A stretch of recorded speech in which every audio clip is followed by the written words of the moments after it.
Hi, I'm Radical Coder. This is Umbreon. And real quick, before we dive in, if you want to make sure this little dude stays fed and warm, drop a like, hit subscribe, and let me know in the comments what I got right, what I got wrong, or what you want to argue about. Let's go. Catechal Rotor. It's me, Fom Toolery. What's up? Here, give me just a second. I'll be right back. Sing happy birthday. Today is Mercedes' birthday, so just take a second and sing Mercedes happy birthday. I'll be right Can you back. put me on camera? Okay. When you get back. Happy birthday. Or they actually want me to sing. I'll sing it. Happy birthday to you. Happy birthday to you. Happy birthday. Is it actually Mercedes' birthday? Happy birthday to Mercedes. Happy birthday to you. There you go.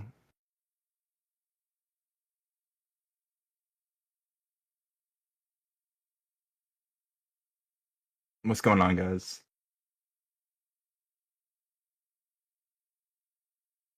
Thanks, Joe. Good to see you all in chat. I wish I was on camera. I got my puppy up here. I'm trying to flex the wiener. What's up, Blase Fair? It's Radical Coder.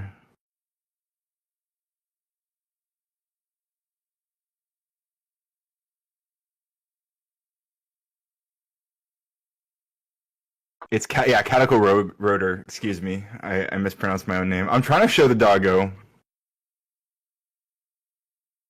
Tom's hiding. Tom ran away as soon as I got here. So you know, too scared. Typical Tom cowardly. My bad. Okay. What's up? Yo, put me on camera. The people demand. People want to see the puppy. All right. Let's see. The people deserve to see the pup.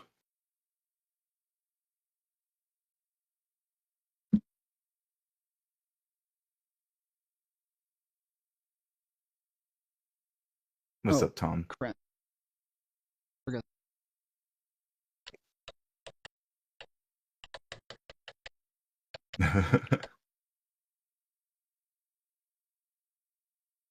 Okay.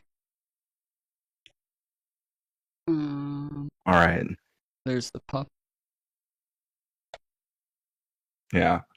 So let's see. Where do we start? I don't have like, again, you know, I'm not coming in here hot or anything. I was actually I only like loosely followed a lot of the TikTok drama, and up until yesterday, I was kind of you know, just emotionally leaning towards the maybe a little bit towards the TikTokers, and then I watched like a full panel yesterday, and I was like, wow, I was really frustrated. By I was sharing your frustrations, I think a lot more, like with the way that the conversation like felt really stalled. You and I had a debate a while ago on my channel as to whether or not black people could be racist against white people, or whether or not white people could experience racism. And so, like, yes, this is like a sentiment that you held like in the past. Yeah, but this is, I still, yeah. So I just on that note specifically, like, I think your explanation of the semantics is a fair one, but like the way I would describe it is like, they're just talking about a different thing, right? Like they're just describing a different phenomenon when they talk about racism, and I think a frustration comes from what like they feel like we're like you're conflating the two. When you describe like interpersonal like prejudice as racism, because they're like, well, that's not what we're talking about. Like we're talking about a very specific thing when we talk about racism, and they're frustrated by that. But today I'm calling them out. There was a girl today. I don't know if you saw the clip at the beginning, but she was calling is a black girl named Covey calling a brown Afghani guy a sand N-word, and they're all making the excuse that that's not racist because she's black. And I'm saying over and over, like, I don't care about like y'all semantic difference here. I'm talking about the morality of the action, like the morality of what it is she's saying. Sure. If you want to use the word racism, I don't care. Like, I'm not concerned with the semantics. Yeah, I don't think anybody should be calling anybody sand N-word. I don't care whether we call it racist or what. Like, I just don't think we should say that about anybody. I So shouldn't I'm call with you you there. that. I would appreciate if you didn't. Yeah. So don't mean, say it to you. I wouldn't feel like personally saying. victimized. Yeah. Okay. I don't. I'm glad we cleared that I mean, up. you do you. That's on you. You're the one who has to deal with the consequences. But well, I just wanted to make sure. Okay. I wasn't aware. You didn't tell me this before, so I'm glad. Yeah, you mentioned it. Yeah, I just wanted to let you know. So now that we're clear on that, I guess what I was thinking about is when we, because Tom, you and I, we've spent a lot of time over the years. Like our whole kind of friendship has grown through fighting together on like panel. Like, I'm really sorry. Is his mic like overbearing? It's not. Yes. No, it's me. It's me. I have you turned up to 160. Okay, talk now. Okay. Oh yeah, that makes sense because my that is my mic before was probably needed you to do that, so that makes sense. Yes, that's but we spent a lot of time together, like arm in arm, fighting far right fascists, like going on panels for hours and hours, having and what I would say, I might describe what we do in those spaces as like holding space for a very emotional a very emotional thing that's like framed in an aesthetic of rationality. Right. Like the thing yesterday about like black people should be thankful for slavery. Okay, well you just be my slave. Right? Yes, of course. Like that is a thing that like I don't necessarily hold all black people to like a standard where it's like you got to go do this yourself, like, or anything like that, right? Yeah, of course. Yeah. Well, but like I guess what I'm pointing to there is like we give a lot of grace, I think, by spending the patience we have, even though like I think to the average person, like going into those spaces and hearing the things that we hear and the things that we fight with are very, very frustrating. And shocking. And like even myself, like shocking and emotionally like draining. I mean, frankly, like I've mentioned this before, like one of the reasons I stopped going into like politically provoked at one point was after the I think it was that grocery store in Texas where like the guy went like when like he found like the most black zip code he could and went to a grocery store there.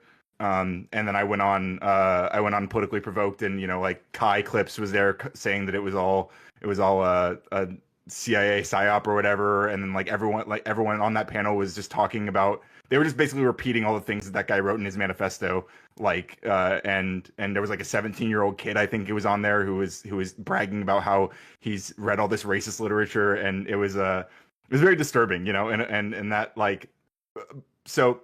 I guess like what I'm getting at is I think due to the nature of those conversations, and the way that we both prefer to operate, like we find those conversations more tolerable to navigate than we do. Yeah. Well, sure. Yeah, I mean, but it's not just, like, I mean, there was like people like Taj and stuff. Like there are black people. Sure, but I'm saying that like other a black person saying like that they would never do something like that, or that they would have trouble like that. I think that it would make sense that it's going to be easier for white people to go and have those conversations where there's not like any sort of like emotional attachment to it for us in the same way it would be for like a black person. And so obviously we're just like holding a principle that we're fighting for, whereas other people feel like they're fighting for themselves, they're fighting for their own line. Yeah, absolutely. Although I will say, like, I also standing like I feel similarly, like I feel like if those people took power, like after they went after all the people who don't look like me, they would be coming after me as well. But and but again, like the thing I'm really trying to get at is that what we're doing there, we're holding space for these people.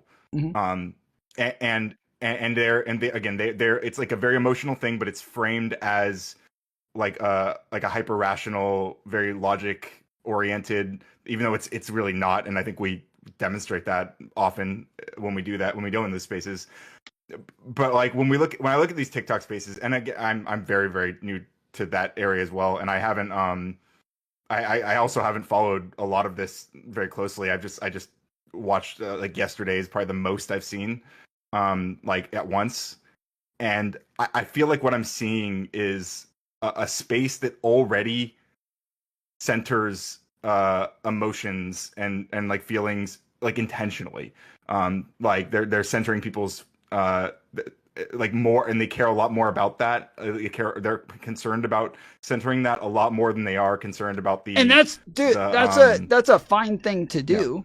Yeah. And especially if you're trying to create, you can't really have like a safe space on the internet on like a public platform. But if you're trying to have like a semi-safe space on TikTok or something like that, that would be fine to do. The problem is that yes, once you go out and your whole thing is like harassing other content creators and going into their spaces and blowing them up and making a bunch of content about them, yeah, obviously they're going to continue to respond to you and engage with you now. And so I like it's pretty obvious that like it's not meant to be like a safe space sort of thing, but they'll fall back on that anytime other people are like intruding the way that they'll make it sound.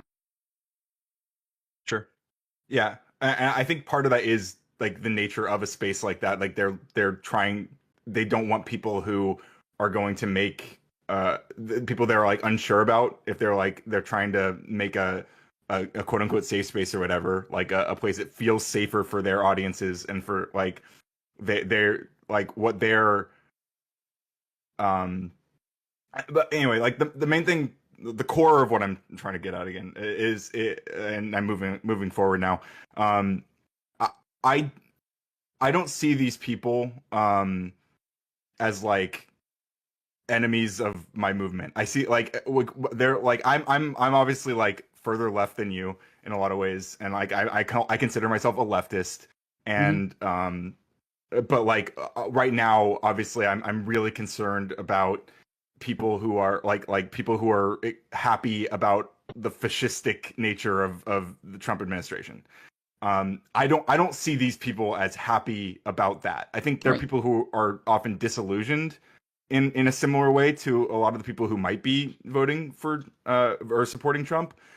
But I think fundamentally like they're also afraid of what's happening, and I'm very cautious about like pushing those people out completely from whatever like I mean coalition building is messy, you know, like it's gonna be it's not like we're not all gonna align, like we're gonna have like these I think I'm gonna go ahead and cut you off. I think that there's a lot of context that's missing, because yes, I am not going on the TikTok and going and finding people to fight with. That is not a thing that I'm doing. What happened, I don't know if you said that you haven't seen like a lot of this, and do you know anything about the Unfuck America tour blow up? Bits and pieces. Okay. I didn't like watch all the content about it, but I fed like transcripts of it into Gemini, and I like listened to some summaries, so I have like a basic. Oh, and yeah, I've thought about it a bit, but I don't know like all the specific details. So the overall argument is essentially a white woman she went onto a panel. She was they were talking about her movement and her organization. And when they were talking about this, they kept saying, we want people from the organization to come up and talk to us and have a conversation with us. And she's the head of the organization. She runs not just the Unfuck America tour. Yes, she doesn't just run Unfuck America tour, but she also runs the organization that runs that owns Unfuck America tour, and she owns the PAC that funds the organization that funds the Unfuck America tour. So she went on to kind of talk about these things, and they were being like very hyper aggressive and condescending and rude. And when she mentioned that, they immediately said that this was a microaggression, and that she was saying that. And so I've had conversations with them about this, saying like, how is this a microaggression? Can you explain this? And they're saying, obviously, this is like a caricature of black women that like were rude, that were overly aggressive, that were blah, blah, blah. And I'm like, yeah, but you understand that like that can be the case, right? If a black person is this thing, that can still be the case. And they're like, yeah, sure, but she's playing into the caricature either way. So their idea is it doesn't matter if it's true that they're being overly aggressive, or if they're being rude, that it is automatically a microaggression to say these things to a black person whatsoever. On top of that, there was black people screaming at her towards the end, calling her a lipless, assless, bitch, like just screaming and yelling, completely unhinged.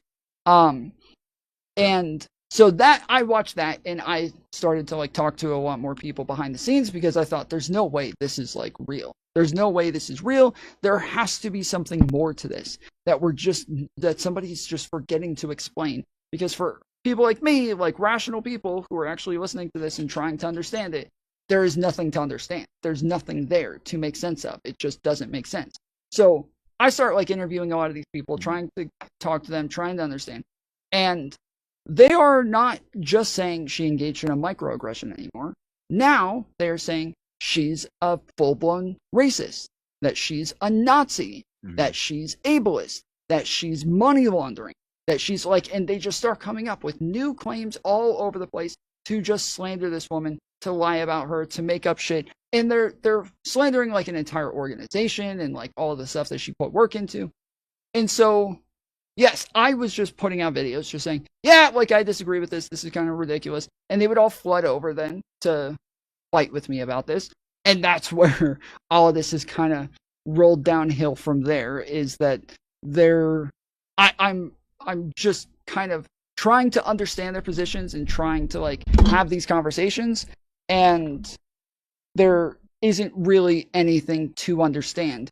But if it came to the point where it's like, oh, okay, we just have like a difference of opinion here, we have very different axioms, let bygones be bygones, whatever, that would be cool. I wouldn't care. But that's not, that they are the ones who will never do that. They are constantly brigading all of the other content creators. They're running around calling me a pedophile and a Nazi every day. Every day I get on TikTok, and they're showing new clips out of context, new and I love you despite you being those things, Tom. Yeah, thank you. That, I don't know if you saw the thing of like the that I said black people should be thankful for slavery, when obviously that was Hake that was saying that, but they're trying to make it sound like I said this. I think that clip is hilarious. I have people, if you go to my Instagram right now, you will see hundreds of death threats in my comment section from content creators that somebody said he had like 18 million fucking followers over there, and that he's over there flooding his entire audience over to me.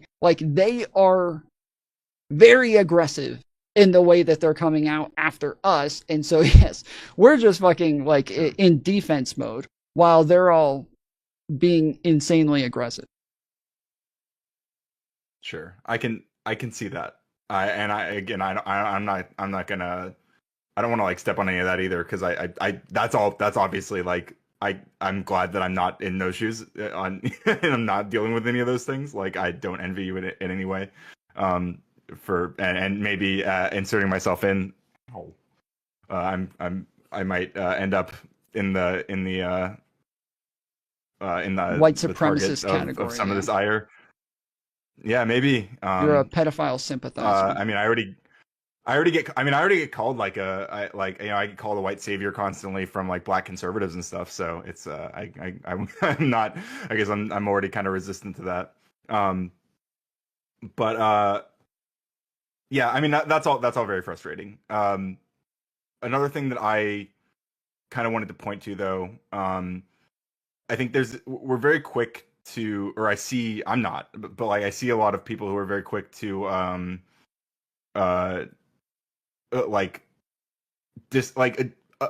evaluate leftists and people who don't identify as liberal as illiberal, and I think that we're kind of conflating. Like, when I think of like oh, that's right. I'm so sorry. I went way off track. That was the thing that I was trying to address. Is that they were the entire organization was there to try to get people to vote for Democrats, and they were trying to destroy a movement to get people to vote for Democrats. And I've said, even Takesha said afterwards, that like she'll do everything she can to continue destroying any movement that Z ever leads in the future. And so yes, these things are them like straight up counter-signaling Democrats.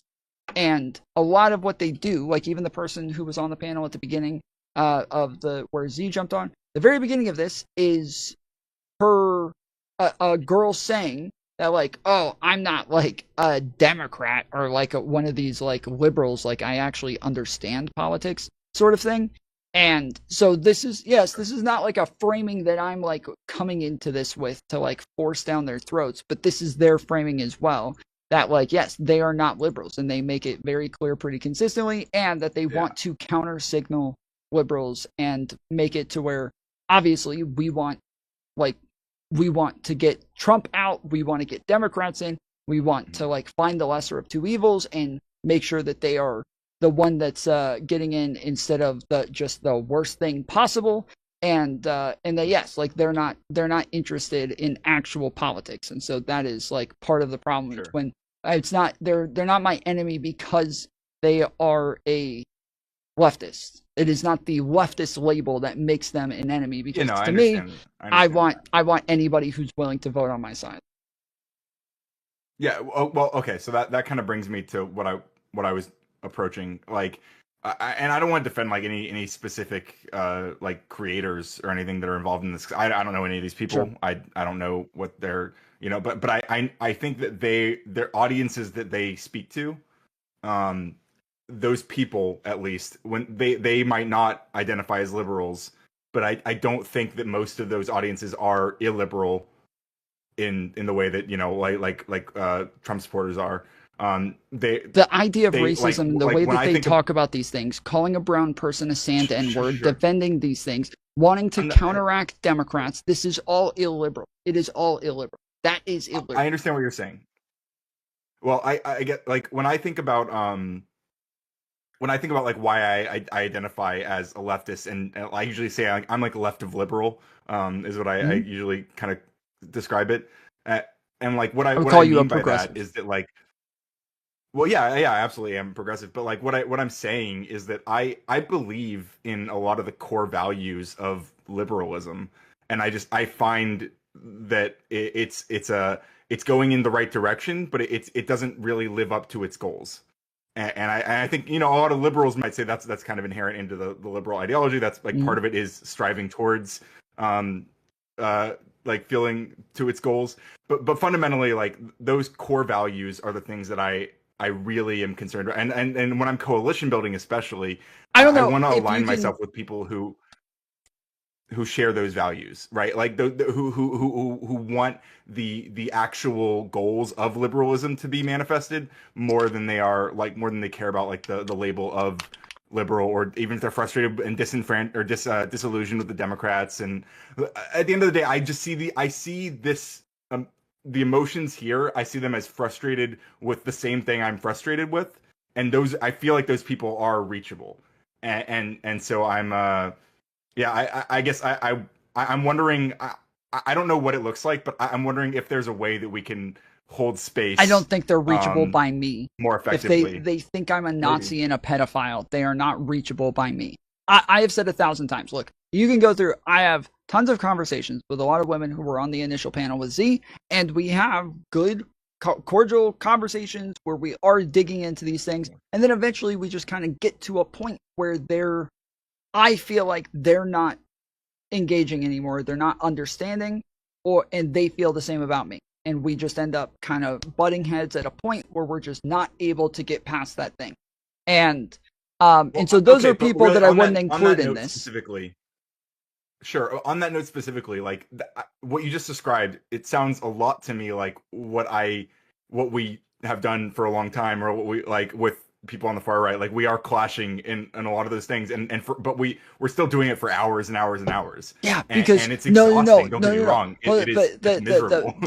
But that is the problem, is that when we talk to those people, you and I will eventually get to a point where we are like getting down into the axioms, we're getting down into the minutia of what it is that like makes you believe these things or makes you get to this prescription, and eventually we get to a value difference where we're just not able to get past that point. And sometimes it's cognitive dissonance, where they just refuse to engage because they have a bias that won't allow them to acknowledge something. Sometimes it's literally just a value difference. But I agree. But we still come back the next day, right? I agree that talking to these people is like talking to Nazis, that they are illiberal. We don't have the same values. We don't have the same morals. We don't have the same ideology. And so I would say for most people, hang on. Well, I'm going to try to explain this. I'm trying to explain it. I'm not moving on to something else. That like I think that like a lot of with leftists, that obviously yes, they will look at a list of liberal ideals and say, yes, I agree with those things. But we do not prioritize those ideals in the same order. And I think a lot of times, like I want to say it was probably Sargon of Akkad who said this, and I actually agree with him. He said that the difference between liberals and leftists is that leftists will value equality over individual liberty, and liberals will value individual liberty over equality. And I totally agree with that, because I think that that's one of the fundamental differences that comes in when we talk about like critical race theory, when we talk about DEI, when we talk about what is the thing where black kids get into college at higher rates and like white women were the beneficiaries. Affirmative action stuff. Affirmative action. Like this is where a lot of like the differences come in, is that there is like this individual liberty is held up for liberals as like the top thing. Like that is the thing that you cannot trump. And for leftists, that the equality is more important than that in their. So yeah. Well, I don't know. I'm not sure about that, because like I feel like that accepts like the framing of like DEI, for example, as something that's like I feel like what DEI. Sorry, I don't mean actual DEI. Is about. I don't mean actual DEI, but there are some times where DEI like okay. You know, I'm sure you see this as well, where Republicans strawman DEI, and then leftists come in and defend that strawman, right? Sure. Okay, so that is what I'm talking about, is that they seem to actually agree with the strawman of DEI. That like, yeah, we should hire black people more often than white people. We should be willing to do this, and like they will actually defend that straw man because there is a difference in priorities. Well, hang on. I think they would defend that straw man because, like, we say it's a straw. Like, when they're saying that DEI should hire more black people, it's because like the goal of DEI is to address existing discrimination. Like the idea is that like we aren't hiring people based on merit, and DEI is trying not just to more black people. That. Hire a black person over a white person who is more qualified.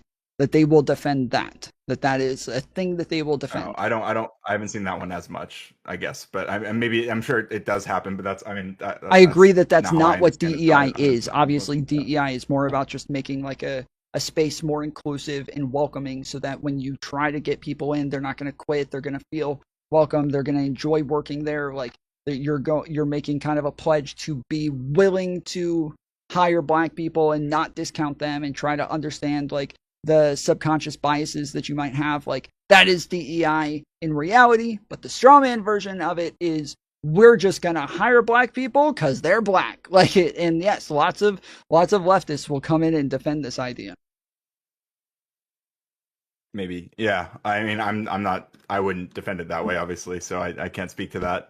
And that's frustrating, I guess. Sorry, I kind of lost my. Oh, okay. So like, you know what, like when I talk about how we come back like time and time again, in those far right spaces, even though we run into like similar, like obstacles that we can't get past in those conversations. I think that, I guess that's what I would like to see. Like we can, like, although again the harassment is obviously I mean, even with the harassment today, I'm still willing to talk to them. I've been telling them the whole fucking stream. Sure. If you guys want to talk, hop in. If you guys think you have evidence for your claims, hop on. If you think that you can actually justify these ideas, hop on. If you think you understand racism better than me, then hop on. Like, I am still willing to have these conversations. And obviously, everybody knows I'm not like the guy who wants to dunk on people and get the fucking clips and try to like find some rhetorical move to make you look stupid or anything. Like, that's just not my brand. That's not my thing. I'm not interested in it. But even the few times that a lot of these people do come on, the majority of them, I'll say not all of them, but the majority of them are coming on just for that. They're coming on just to try to like put me out of context, just to try to get some sort of dunk, just to try to. Did you see the clip of like Dean Withers like begging to come onto my stream the other day? No, I didn't see that. It was weird as fuck, dude. And he kept saying in chat over and over and over, I just have one question. Just one question, Tom. I just let me up for just a second. Just 30 seconds. Just one question. That's he just kept saying it over and over.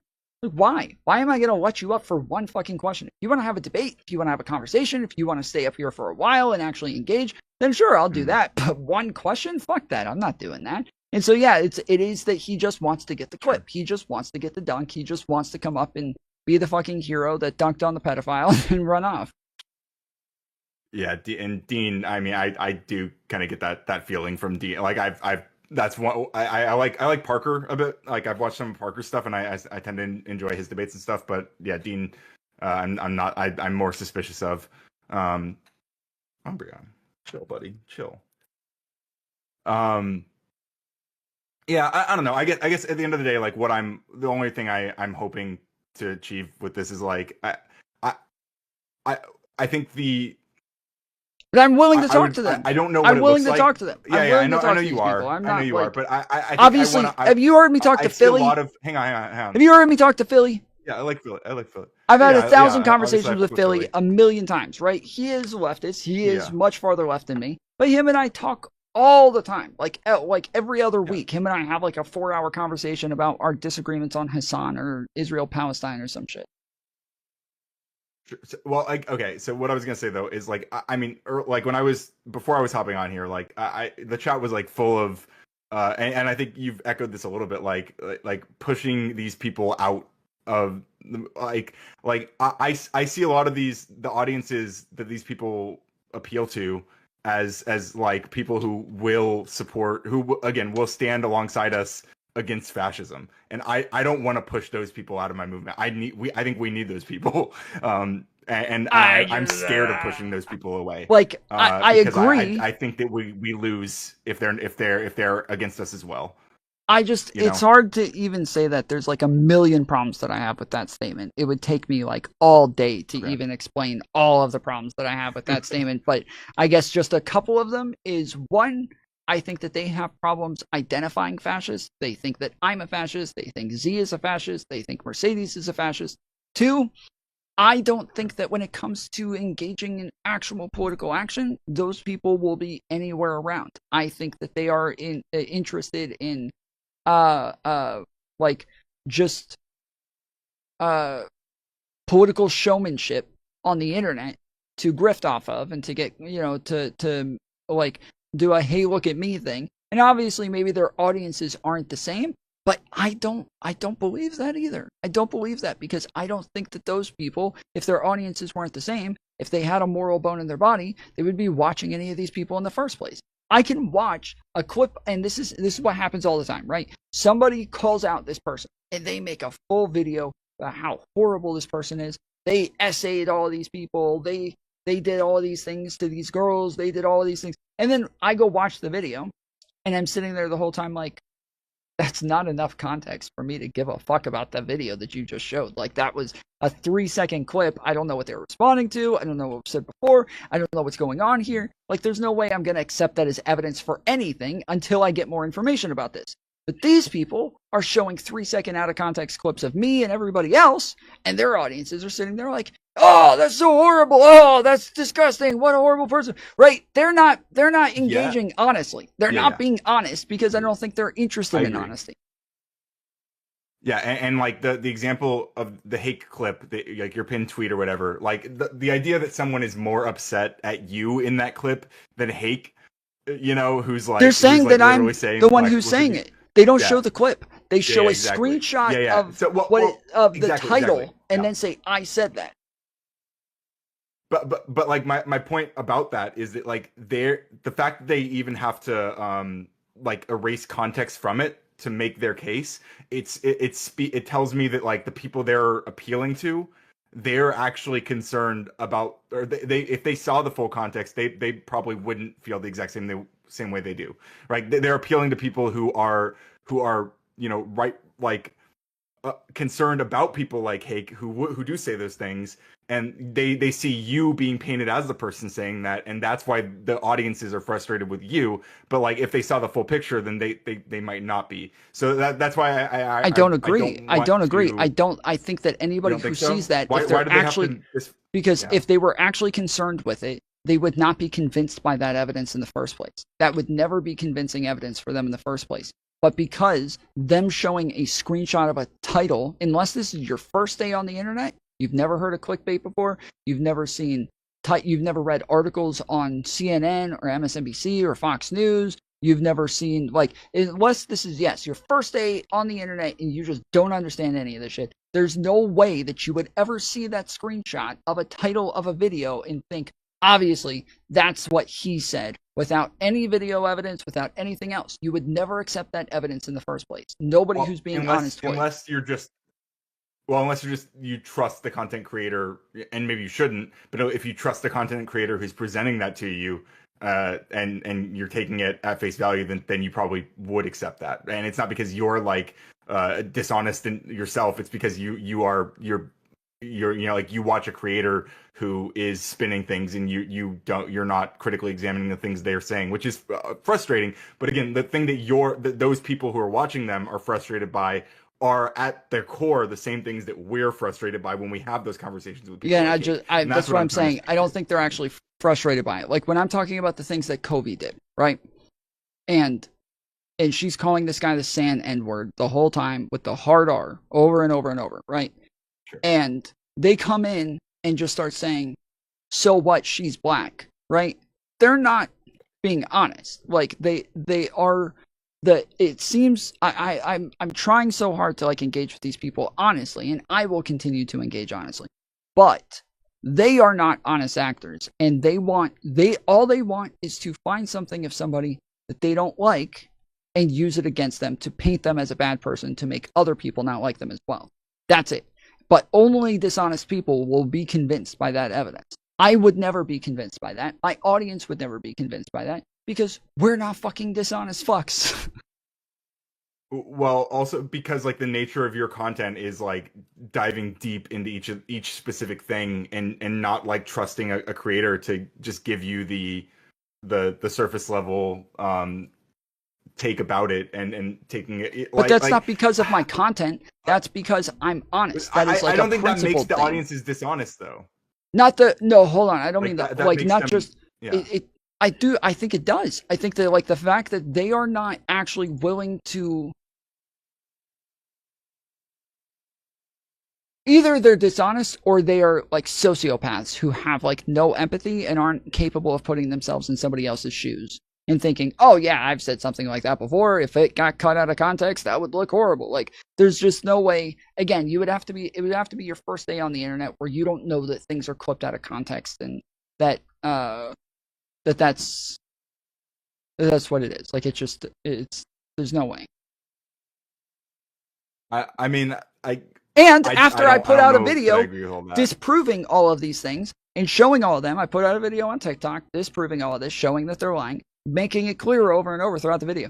This content creator, when they clipped this, they saw all of this context and they still put it out anyways, framing me in a way that was dishonest. And so if you actually cared about this, you would never watch this person again, right? Like after I've already shown this and proven it and made sure that they all understand, that still changes nothing for these people, and they still run with the same narrative. They're like, yeah, I'm sorry. It's just not. Yeah, the people who are running with the same narrative are the content creators. Hang on,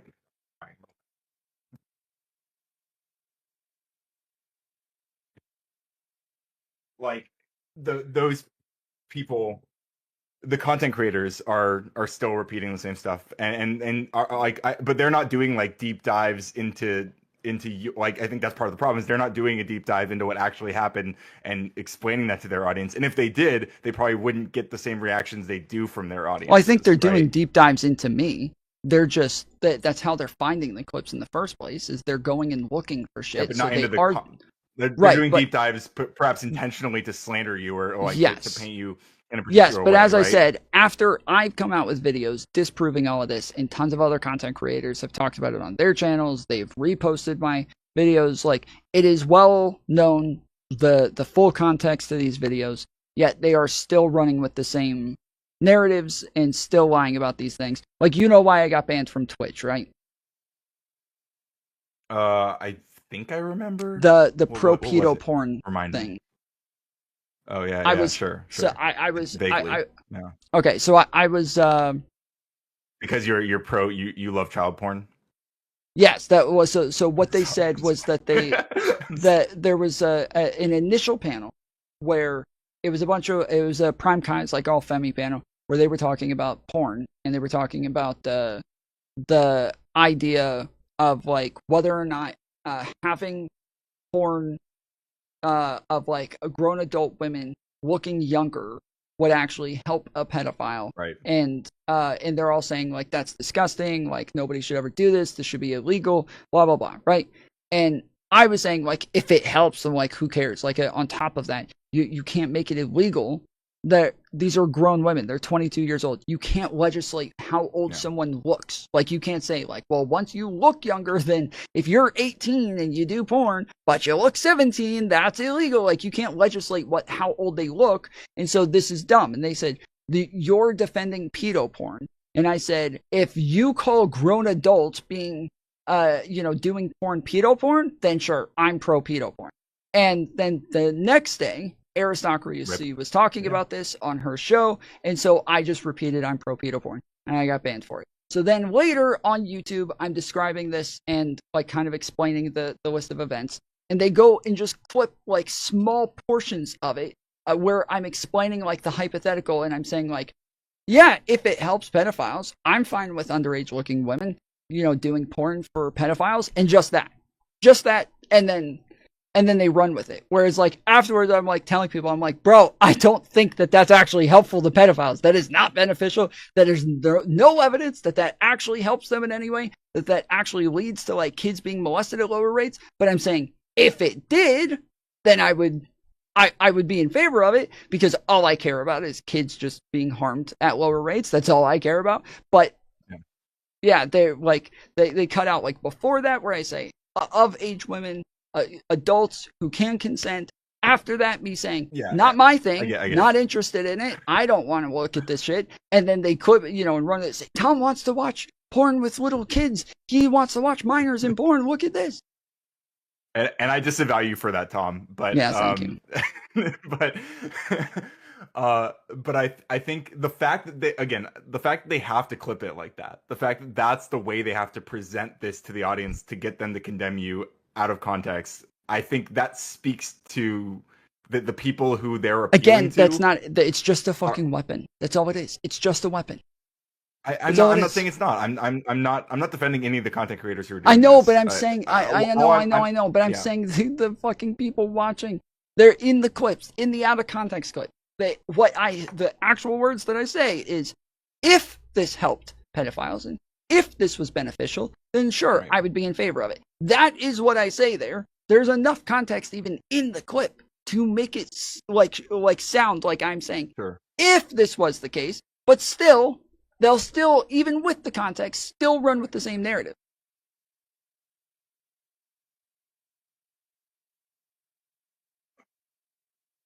Yeah, I hear you. I feel your frustration. I do. I think the people who are watching these creators they're not looking for a deep. They might be looking for like signals of who to avoid, in a lot of these spaces, and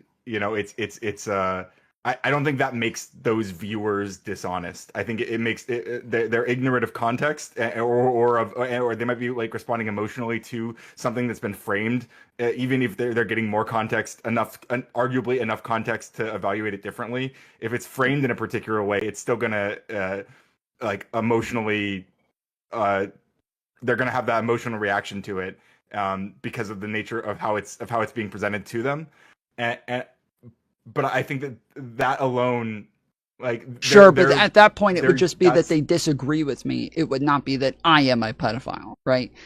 Like, Well, sure, but like it's they're concerned about like predators, you know, right? Like and they might be emotionally manipulated, No, arguably, into being into considering you as a predator because of the way that information is presented to them. they are not But I think concerned that a with lot it of the in the people this slightest. resonates with, I think a lot of the people that this kind of stuff resonates with, they are, and that's what it's resonating with, even like and I don't think it's just because their audiences are all like dishonest, looking for people to slander because they hate tomfools, and they hate liberals, and like I just don't think that's it. You know what I mean? Sure, I again, the problem is that once the context is explained, when they are still doing all of these things, it's clear to me that they are willing to just use those labels just as a weapon. That's it. And they're willing to use it to the um to the detriment of victims of these things. That like when you're willing to be so flippant with these labels and willing to throw them around so irresponsibly, obviously that takes away the seriousness of these labels and what they mean and what they should, the red flags that they should be within society. They are destigmatizing these things and making them meaningless. And this is kind of what conservatives say all the time about, like, you know, oh, people call everybody racist these days, to where it's just a meaningless term these days. That is what they're doing. They're doing it with racism. They're doing it with pedophilia. They're doing it with all of these labels, to where it's just like internet blood sports for them. But either way, it doesn't matter. Yeah, it doesn't matter, because the point I is, think there's a lot to that. one way or the other, the one way or the other, all that matters is that in the end, I am still willing to have conversations with any of these people if they want to have conversations, if they're willing to listen, if they're willing to engage, if they're willing to, you know, watch my shows or whatever. I'm not pushing these people out. It's not the label leftist that I'm fighting with. It's specific ideas that I'm fighting with. But I'm not saying if you're a leftist, you automatically believe X, Y, and Z. Like I'm not doing this. Sure. Yeah, I feel you, and I appreciate that. I mean, that's at the end of the day, that's all I would really ask is just continue to have those conversations, and even though they're frustrating, and I agree they're frustrating, I think that's kind of what we're good at, is having frustrating conversations. So I appreciate that about you. Yeah, I just kind of wanted to explore some of that stuff. So is there any I think that's part of like the part that's hard to explain to these people as well, is because I think that they, especially with all of the language barriers that they believe are on TikTok that don't seem to actually be there, but they all, like, you know, act like they're not allowed to talk about trans people, that they'll get banned. They're not allowed to talk about vaccines because they'll get banned. They're not allowed to talk about race because they'll get banned. They're not allowed to talk about predators because they'll get banned. And it just doesn't seem as though that's actually true. But they have made it to where they can't actually have the hard conversations. They can't have the difficult conversations. Whereas here, that is what we do. We have the hard, like, conversations. We have the very taboo conversations. And I think that, like, that is a thing that can be probably, like, emotionally triggering for a lot of people, is to even hear, like, oh, Tom Fuller had a debate with a pedophile? Why would he ever talk to a pedophile? Why would you ever want to talk to one of those people? What is wrong with this guy, right? Like, that obviously can feel weird to people, and automatically, like, or white supremacists, right? Yes, or Nazis, right? Exactly. And so yes, I like, to an extent, I understand that there's like a it's like to understand that there's actually some emotional triggering happening with some of these things. I agree that is possible, but I think that those are, to me, I think that those are probably short-lasting things that are like initial shock or something like that. I don't think that those are things that last over a month, and that's what I'm fighting. Yeah, fair enough. Okay, well, yeah, again, at the end of the day, I like that we are still having these conversations. I like that we're still trying to hold space for even people who piss us off constantly, and I don't want to push people out who otherwise could be activated to help stand up against Trump and fascism, because I really think we need those people desperately. Like, we need people who are upset about fascism more than we need people who are ecstatic about it. You have my YouTube channel up right now. That's what I want a coalition. You're not even looking at the Discord. You have my YouTube channel up. Look at this, guys. Look at this. No, I got both. I have both. I switch here, and you can see me for a second, and then when we switch back to him, his face is purple for a second, and now it's going to switch to white. Glasses, you'll see. Yep, there it goes. It went. I have 2 screens. Yeah. On the right screen, you can see I've got you and me right here on my right lens, and my left lens you can see me because I'm on your stream. But I'm actually looking at our conversation and the stream, so I can see the chat and stuff. I'm just fucking with you. I have 2 screens up as well. Yeah, well, well, you fucked up. My OBS you were trying to fuck with me, but you messed up. So. Damn it! I was trying to take you out of context of the weapon. Yeah, I'm too good for that shit. Yeah. Anyway, well done. I appreciate you, Tom. This is thank you, my buddy Umbreon. It's always a pleasure. And Umbreon, what is that name? I'm sure I'll come back on. Is that's a Pokemon Game of Thrones? Name. Oh, well, he's a Pokemon. Oh, it is Pokemon. You're right. It's Pokemon. I was thinking of evolutions. Viper from Game of Thrones. I forget his name. Do you know who I'm talking about? I don't know. I only watched season 1 and 7 of Game of Thrones. What? So, yeah. Wait. What? Yeah, I watched season 1. I mean, I read the first 2 books also, but I watched season 1, and then a few years later, I watched season 7 as it was airing. What the fuck? Oh, that also, Allie's telling me I hit 700 subs because of this conversation, which is really awesome. I've been pushing towards that, and that's super exciting. So thanks, Tom, and thanks, Fools, for subscribing. That's a big deal. 701, hell yeah.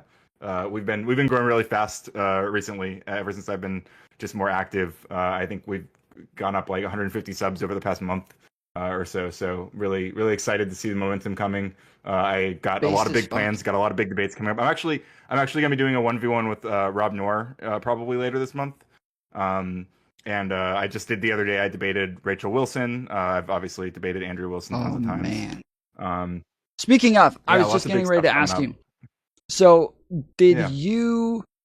Somebody told me that you had a chipped tooth because Andrew Wilson punched you. Was that a boxing match, or did he just assault you? He just assaulted me randomly out of nowhere.